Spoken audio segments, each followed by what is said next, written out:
नमस्कार दोस्तों। आज आपके सामने Patanjali daily message book part 1 के नए अध्याय के साथ उपस्थित हूँ। आइए पहले इंग्लिश के वर्ड को हम ध्यान से सुनते हैं, फिर हिंदी के अर्थ आपके साथ साझा करूंगा। Creativity. souls thrive on creativity. Creation is the direct result of creativity on the part of all the souls. Souls are also created by souls. There is a continuous ongoing reign of new souls getting created by the Mool Chaitanya all the time, non-time. On the other hand, new dimensions, new worlds keep on getting created through the Mool Prakriti. It is an ever-expanding cosmos. It is an ever-expanding creation. It is an ever-expanding number of soul entities. Each soul is born in the womb of creativity. As such, creativity, enthusiasm to create constantly are the great characteristics of each soul. आइए दोस्तों इसको हम दोबारा सुनते हैं। Creativity, souls thrive on creativity. Creation is the direct result of creativity on the part of all the souls. Souls are also created by souls. There is continuous ongoing reign of new souls getting created by the Mool Chaitanya all the time, non-time. On the other hand, new worlds, new dimensions keep on getting created through the Mool Prakriti. It is an ever expanding cosmos.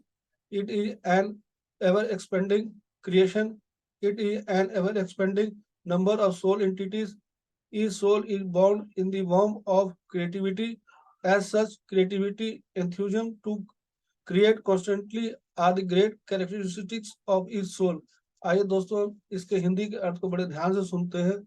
पत्ती sir ने हमें सरल शब्दों के माध्यम से बता रहे हैं इस अध्याय के कुछ अंश जो पहले अध्याय में हम सुन चुके हैं, समझ चुके हैं, लेकिन फिर हमें पत्ती सर बता रहे हैं। आइए इसको हम ध्यान से सुनते हैं।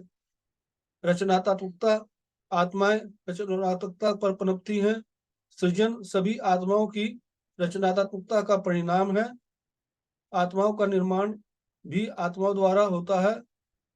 मूल द्वारा निर्मित होने वाली नई आत्माओं की निरंतर बारिश होती रहती है। चैतन्य सर्वकालिक गैर समय बड़ी दूसरी ओर नई दुनिया, नए आयाम मूल प्रकृति के माध्यम से निर्मित होते रहे। यह एक निरंतर विस्तारित होने वाला ब्रह्मांड है। यह एक निरंतर विस्तारित होने वाली रचना है। यह आत्म संस्थाओं की एक निरंतर बढ़ती संख्या है। प्रत्येक आत्मा का जन्म रचनात्मकता के गर्भ में होता है।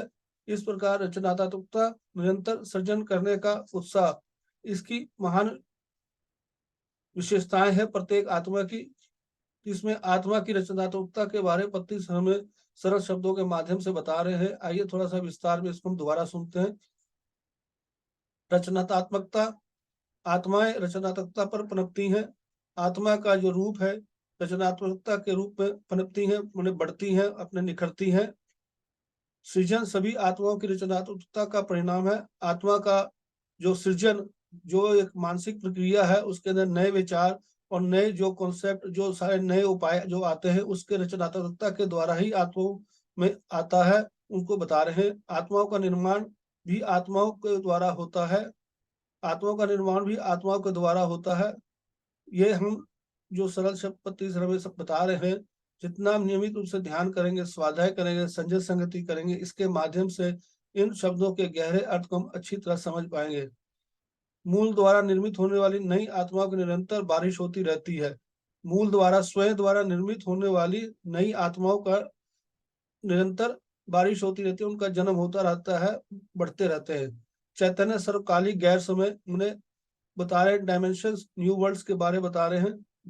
वहीं दूसरी ओर नई दुनिया, नए आयाम मूल प्रकृति के माध्यम से निर्मित होते रहते हैं। यह दूसरी ओर नई दुनिया में, नए आयाम में मूल प्रकृति के माध्यम से यह निर्मित होते रहते हैं। यह एक निरंतर विस्तारित होने वाला ब्रह्मांड है, माने ये बढ़ने वाला एक ब्रह्मांड है। यह एक निरंतर विस्तारित होने वाली रचना है। यह बढ़ने वाली एक रचना है। यह आत्म संस्थाओं की एक निरंतर बढ़ती संख्या है। यहाँ आत्म संस्थाओं के जो बढ़ती हुई संख्या के बारे में बता रहे हैं। प्रत्येक आत्मा का जन्म रचनात्मकता के गर्भ में होता है। यहाँ पर जो भी आत्मा का जन्म जो होता है, उसका रचनात्मकता के गर्भ में होता है, मतलब रचनात्मकता के द्वारा होता है, और आत्मा की रचनात्मकता के द्वारा ही उसकी प्रगति होती है। उसके बारे में पत्री हमें सरल शब्दों के माध्यम से हमें बता रहे हैं, और प्रत्येक आत्मा की यही महान विशेषताएं हैं।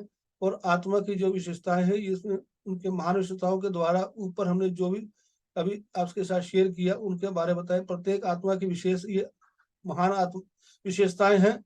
इन चीजों को हम जितना हम ध्यान करेंगे, स्वाध्याय करेंगे, संजन संगति करेंगे, तो इसके गहरे अर्थ को हम समझ पाएंगे। उन्हें रचनात्मकता के द्वारा ही आत्मा का परिणाम है, उसके बारे में पत्री सर ने हमें बड़े अच्छी तरह से बताया। धन्यवाद दोस्तों, आपको बड़े धैर्य से अच्छी तरह से आपने सुना। अगर आपको अच्छा लगा हो तो दोस्तों के साथ जरूर शेयर करें। धन्यवाद, थैंक यू।